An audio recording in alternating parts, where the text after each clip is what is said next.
こんにちは。ミニマリストになりたい私、もちです。昔は安物買いの銭失いで、なぜか全然お金がたまらなかった私でしたが、ミニマリスト生活を始めてから見違えるペースでお金が貯められるようになりました。今回はそんな私が手放すことで貯金ができるようになったアイテムをご紹介します。それではスタートです。ミニマリストを目指す前、私はお金が減る負のループに陥っていたように思います。物を安易に買ってしまうことでお金が減り、そして失ったお金を取り戻すため追い詰められたように働きました。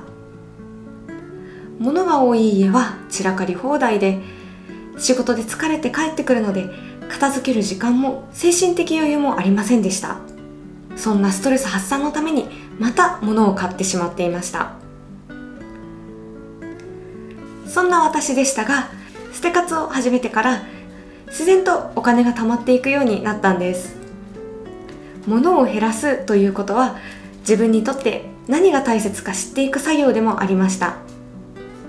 そうすると自分にとって本当に大切なものだけを慎重に考えた上で買うようになり、着実に貯金が増えていきました。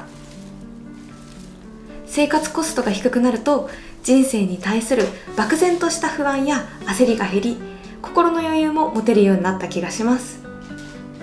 前置きが長くなりましたが、それではここから私が実際に捨てたことでお金が増えたアイテムを紹介します。前提としてこれから挙げる捨ててよかったアイテムはあくまで私の実体験から選んだものです。所有されている方を否定するつもりもありませんし、手放すことを押し付ける意図もありません。人によって必要なもの、不必要なものはそれぞれ違います。私、もちの体験談として参考に聞いていただけると嬉しいです。手放したら貯金が増えたアイテム一つ目はパンパンなお財布です。手放すことでお金の管理ができるようになりました。昔の私の財布はパンパンでポイントカードも大量で、お守りやらおみくじ、プリクラなど関係のないものまで入っていました。当然家計簿は一切つけていませんし、思いがままにお金を使っていました。無駄なものが多く管理できていないお財布はまさにお金の使い道に無頓着である自分の意識が現れていたと思います。ミニマリストを目指すと決めてから初めのステップとしてコンパクトな財布に変えました。それからお金に対する習慣がガラッと変わりました。カード数枚と限られた数の現金しか入らないので、必然的にお金回りを整理しなければなりませんでした。まず適当管理だった収支を家計簿で管理するようになりました。レシートはもらったその場で廃棄し、すぐに家計簿アプリに金額を入力します。安いものを買って節約していたつもりでしたが、ちりつもで支払いはかさみ、実は毎月の給料よりも支出の方が高かったことに気づきました。自分が普段何にいくら使っているのか、家計簿をつけようやく知ることができました。キャッシュカードは持ち歩かなくなりました。基本的に電子決済にしています。ポイントカードは近所のスーパーのカードだけを入れています。よく使うポイントはすべてアプリで管理して、その他のポイントは貯めることをやめました。ポイントカードやクーポンは一見お得なようですが、実は逆でクーポンを使うことが目的になり、買う必要がないものまで買ってしまっていました。クーポンやポイントカードを使わなくなり、無駄遣いがとても減りました。軽くて管理の行き届いた財布になったことで、ようやくお金の管理ができるようになりました。手放したら貯金が増えたアイテム2つ目は必要以上の銀行口座です。いかに自分がお金に無頓着だったかを知ってから、次に整理したのはこの銀行口座でした。当時の私は銀行口座をたくさん持っていて、一体自分がお金をいくら持っているのか全く把握できていませんでした。数にして7個もの口座に私のお金が散らばっていました。中にはたった数百円しか入っていない口座もありました。そこで使う口座は貯蓄用口座、生活用口座の2つに絞り、散らばっていたお金は生活用口座にまとめました。生活用口座はネットバンキングの楽天銀行にしました。振込手数料やコンビニでの ATM 利用手数料も月に一定回数無料なので、楽天銀行は本当におすすめです。スマホで銀行口座を管理できるようになり、給料が振り込まれていることや少しでもコツコツお金が貯まっていることが目に見えるようになり、貯金モチベアップにつながりました。また使う口座を絞ることで休眠口座対策もバッチリです。休眠口座に手数料がかかる銀行は今のところ大手では三井住友銀行や三菱 UFJ 銀行、りそな銀行などで年間に1300円程度の手数料がかかるんです。使っていない口座のためにお金を払うなんて本当にもったいないですよね。使っていない口座はもう手放すこと必須のアイテムです。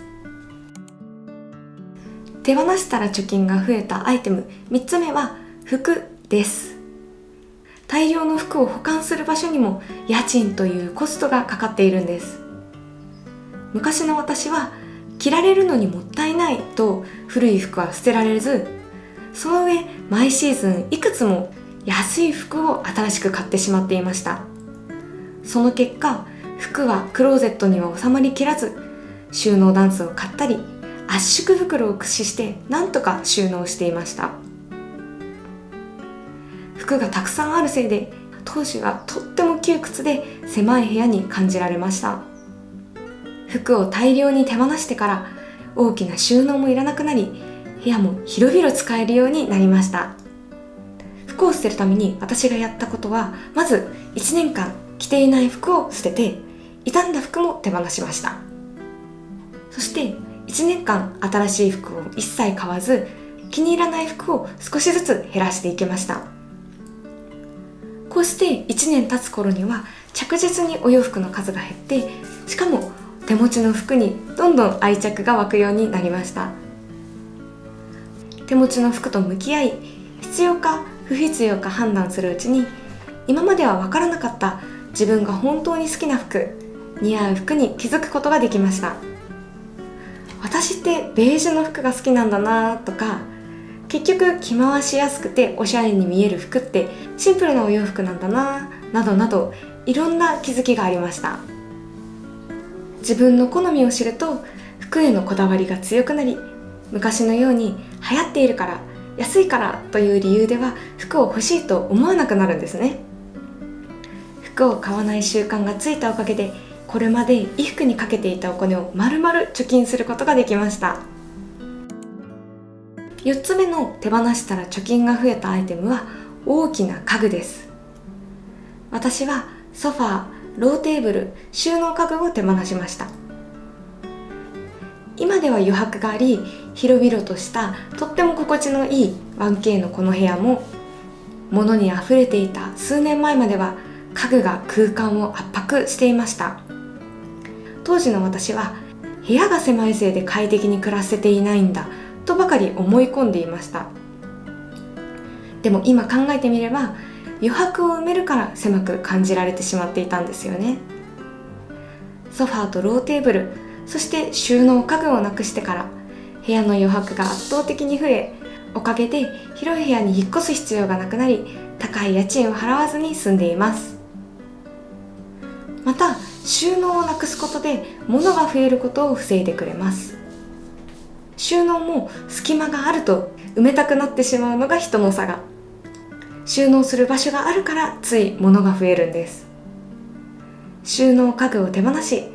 さらに収納力を上げるアイテムをたくさん手放しました。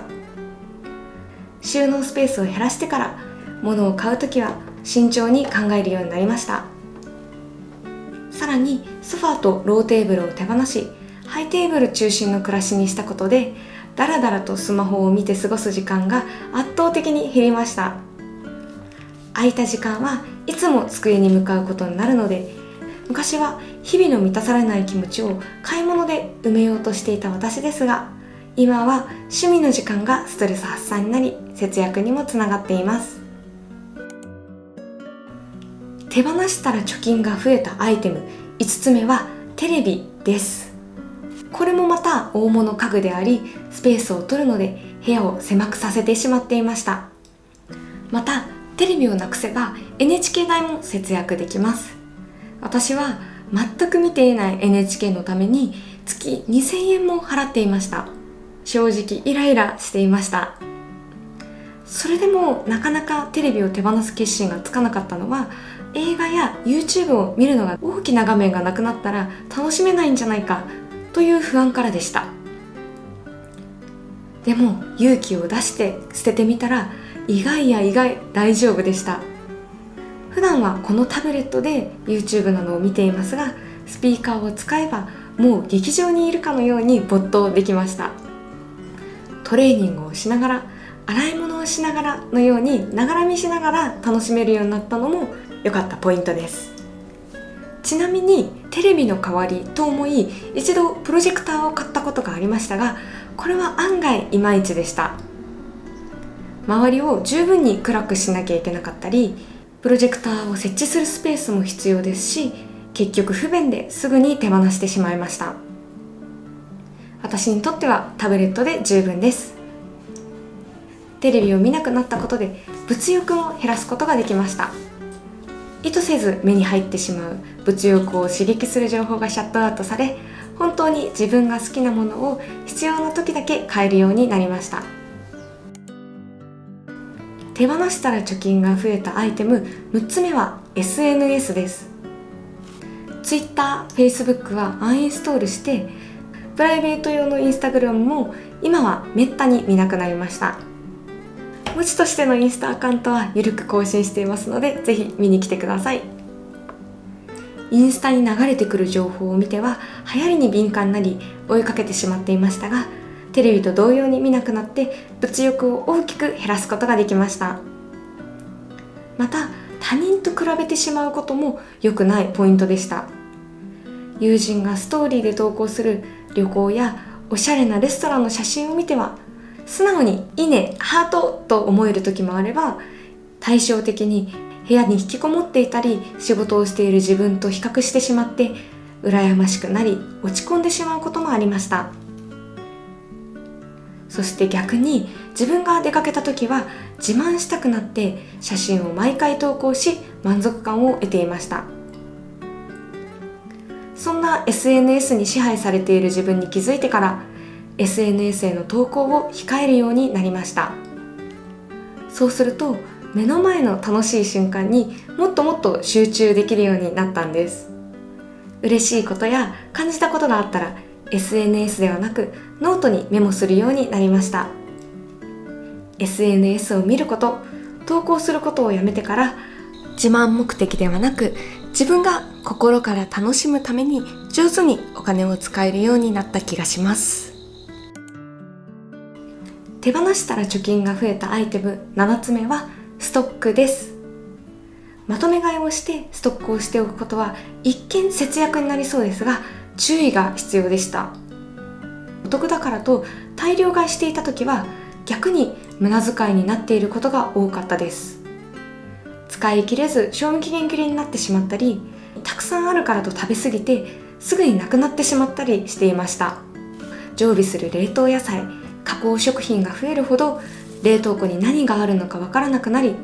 これ何年前のものなんていう化石のような食べ物が発掘されることもしばしばありました。今では常時ストックはよく使う限られたものだけにしています。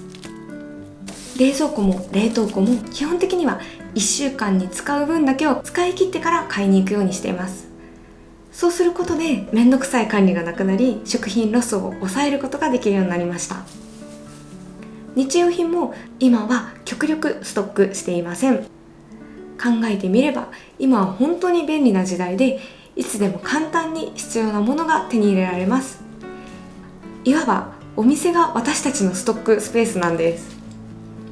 ストックを持たなくなってから場所を取る収納もいらなくなり、無駄遣いも防げるようになりました。手放したら貯金が増えたアイテム8つ目はお菓子です。これまで私は日々のストレスの解決策として残業時間や退勤後に甘いお菓子やスナック菓子を食べていました。節約のためとお菓子は150円以下で我慢していたつもりですが、毎日続ければ大きな額になっていました。そして問題はストレスの解決策として食べていたのにもかかわらず、お菓子がないとやっていけなくなり、逆にストレスの原因になってしまっていたんです。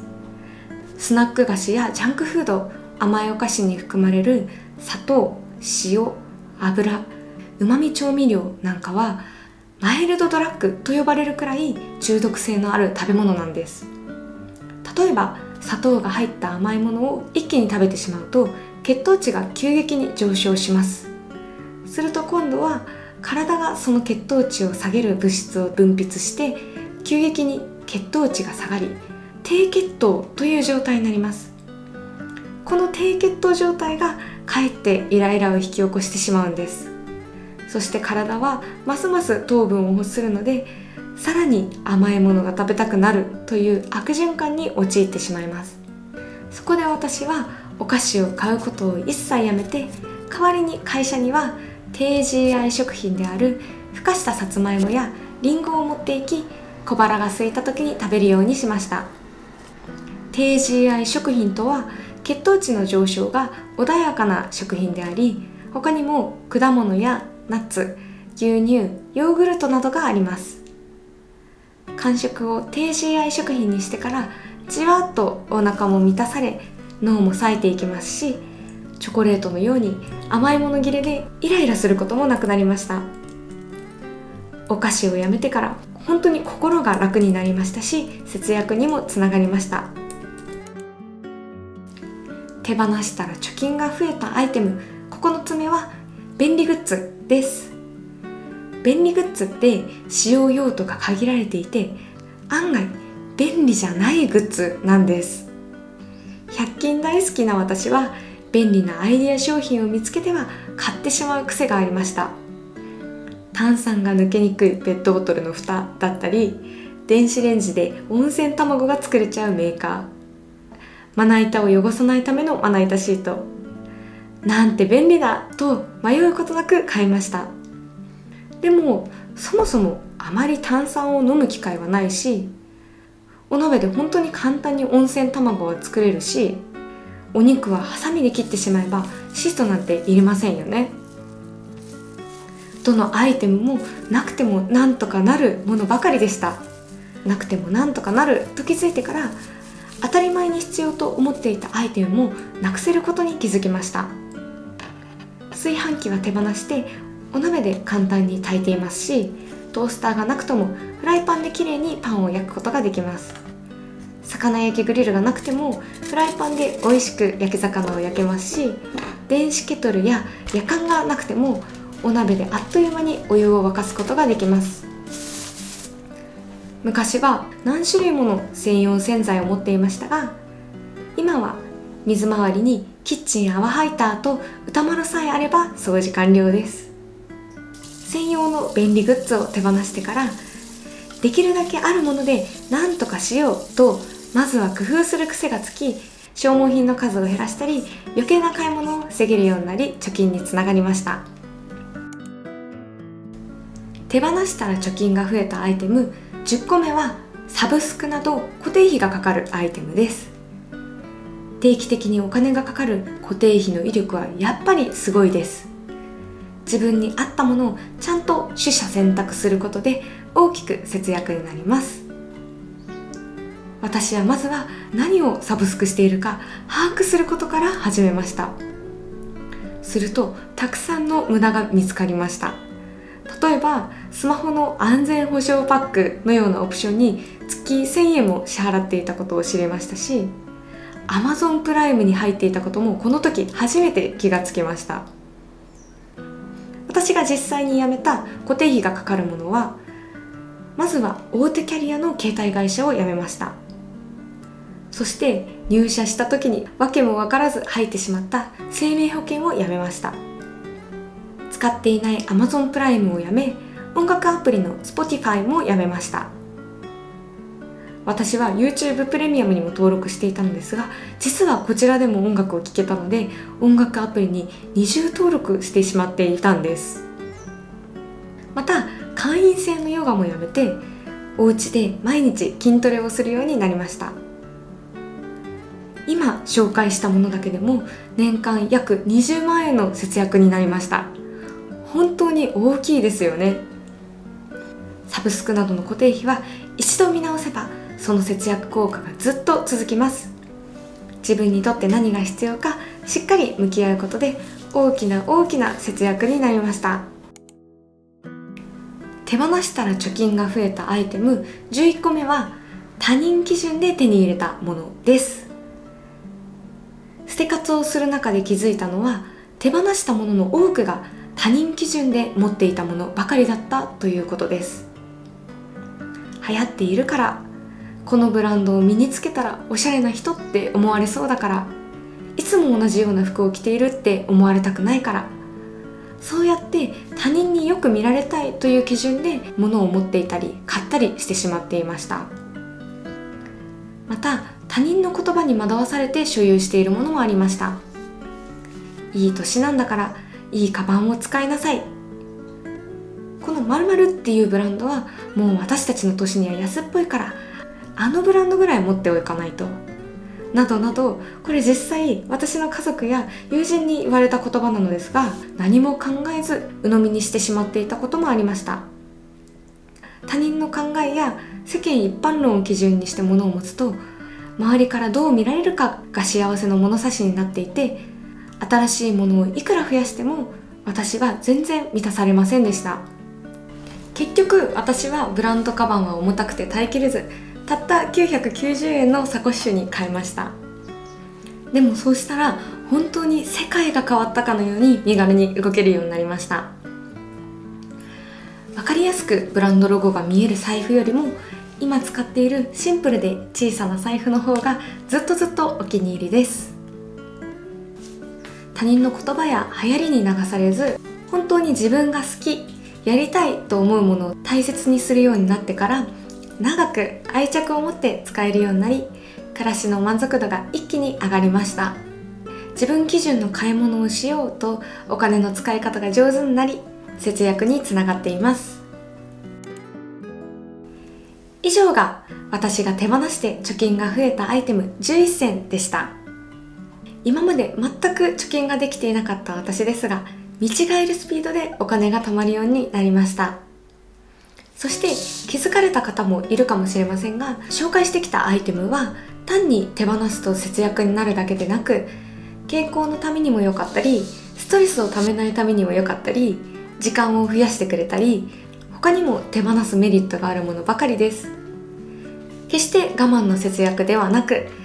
今の暮らしをもっと心地よくすることにつながっているのが私的な大切なポイントです。この動画が皆さんの暮らしを少しでもハッピーにするヒントになれば幸いです。ご視聴ありがとうございました。動画の中で使う銀行口座は貯金用口座、生活用口座の2つに絞りましたとお伝えしたんですが、実はもう一つ使っている口座があるんです。